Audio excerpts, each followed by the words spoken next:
the latest. Thank you for your love and support. I appreciate you. Or welcome to my new channel.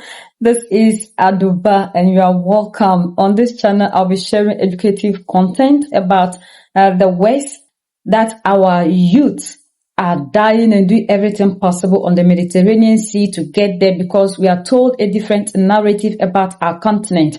And for that matter, we have lost trust in anything that has to do with Africa, and we believe that we need to move out of here before we can make it to a point that people can actually build homes and they will sell them just to get there because of the narrative they have created. So if you like what I do here, please subscribe to become a member, like and share, and hit the notification button so that each time I upload a video, you will get notification. Americans are crying. Why? Because there is high cost of living in the United States of America. Ever since the US-Iran war began, things haven't been easy, especially when they closed the Strait of Hormuz. The oil flow wasn't coming. So for that matter, a lot of things gone up. But we heard the United States of American President Donald Trump coming to tell the whole world that they have twice the oil. Hey TikTok, I'm just on here wondering if anybody's feeling the same way I'm feeling. I'm from Illinois, and I feel like the gas prices and the electric bills and the prices of food is just so overwhelming anymore. Like, I'm wondering if anybody else is feeling like they're drowning and they can't get out. I work overtime, and I cannot get above water. I mean, I literally have no gas for next week. It was either that or get a few groceries to get by. I hit my local food pantries. I'm just wondering if anybody else feels like they're drowning.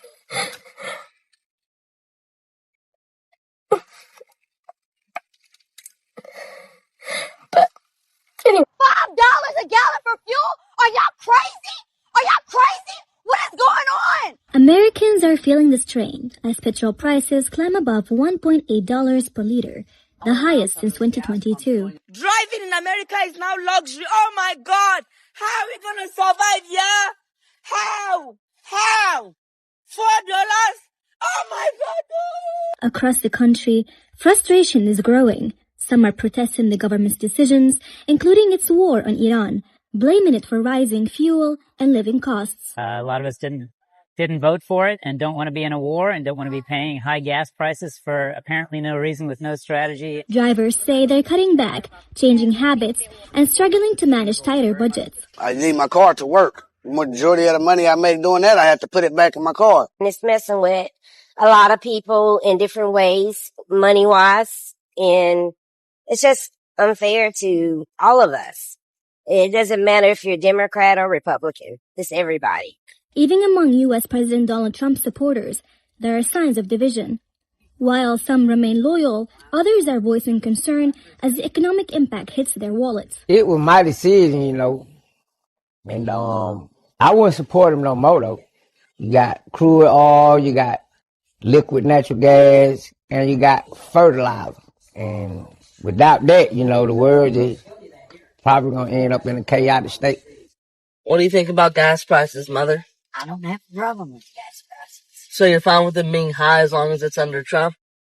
No, because they're really not high to me. Meanwhile, Trump has downplayed the crisis, saying the U.S. is less dependent on the Strait of Hormuz and protected by domestic oil production. Remember, because of our Drill Baby Drill program, America has plenty of gas. We have so much gas. Under my leadership, we're #1 producer of oil and gas on the planet. But analysts warn the risks remain. Energy experts, including those at the American Automobile Agency and the International Energy Agency, say a prolonged conflict could push fuel prices even higher. As costs rise, so does public unease across the country. I'm an American. I pay $1,600 for a flat that has no bedroom. That's 2/3 of my income. I'm an American. I work 50 hours a week. I don't have health insurance. I'm an American. I couldn't afford to have a child even if I wanted to. I'm $7,000 in debt. I'm an American. My health is declining because I can't afford Whole Foods because that's too expensive for my life. I am very overqualified for my job, but no one else is hiring. I'm an American. I make my boss hundreds of thousands, if not millions of dollars, while I can barely keep myself alive. I'm an American. I have never been out of the States. I have never been on a vacation. I'm an American. I make $20-some an hour. The livable wage here is like 30-some. Yet I don't qualify for government assistance whatsoever. On the days I don't work, I'm so tired I just sleep all day. I'm an American. My electric bill is so expensive I sit outside in the heat because I can't afford to turn the AC on in the damn house. I'm an American, and I fear I'm just an average American. I'm living the American dream. Like, what happens when the economy goes completely belly up and everything is absolutely too expensive to just exist? Because right now, it's almost impossible to be able to afford an apartment, to afford car insurance, to afford gas. Like, $100 for your cell phone every month, $80 just for internet service. Like, what happens when we just can't afford to live? Because as a single income household, this shit is damn near impossible right now. Okay. Serious question real quick. How are we supposed to afford life? I have 3 kids. And my husband and I both have full-time incomes. And I still am puzzled. Like, it's an enigma. Like, for real, why? I just left Walmart and got the bare minimum. Bare minimum for groceries. Like, bare minimum. And cheap stuff. Baby, we ain't eating salmon and steak, baby. We eating hamburger helper. Some Doritos. Like, we getting like the Dino Nuggies, okay? Great value brand. Now, I did get 3 pairs of kids' shoes because my kids are starting back to school and they need some new sneakers. But tell me why I got the bare minimum in groceries and 3 pairs of sneakers and I'm coming out just shy of $300. There's no way.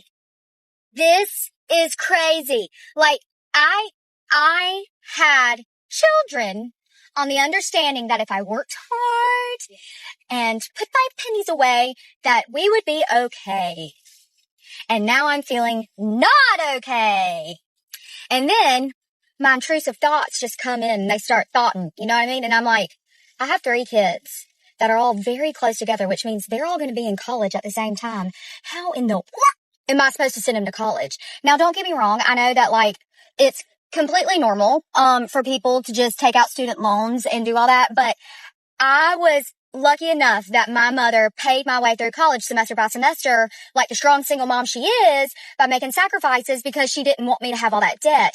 And while I am not naive enough to know that I may not be able to do that for 3 children, I still hope to be able to help, ease that burden. And I'm like, huh? How? Literally how?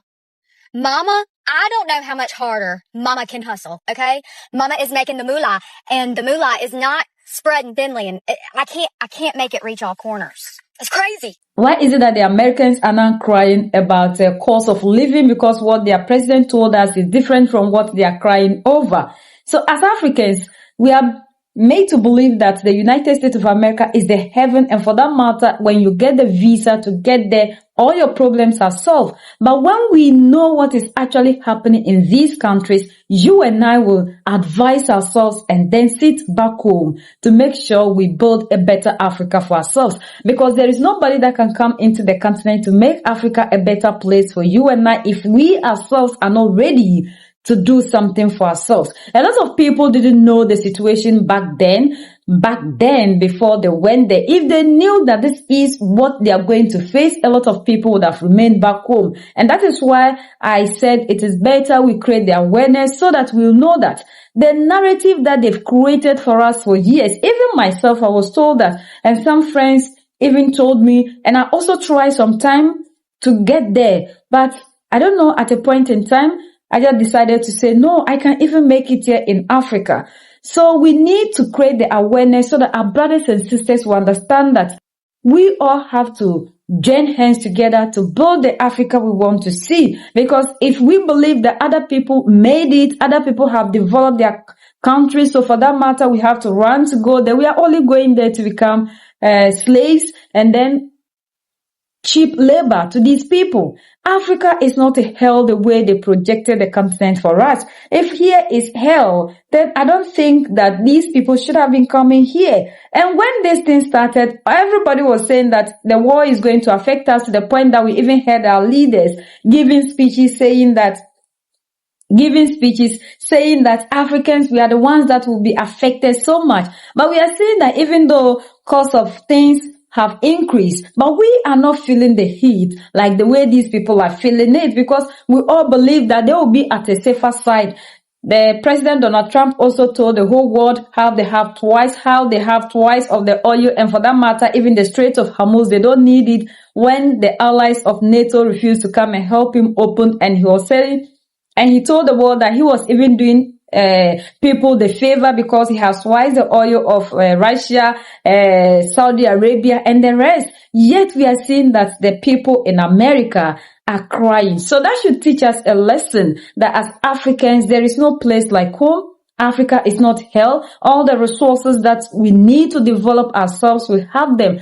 All that we need is leadership. Leaders who move away from the West and try to be on their own and stop being manipulated by other people. When we get leaders like Mali, Niger, and Burkina Faso leaders, I think we will get to the destination that we want to be, and not for us to continue to be running out of the continent because we are told that Africa is hell.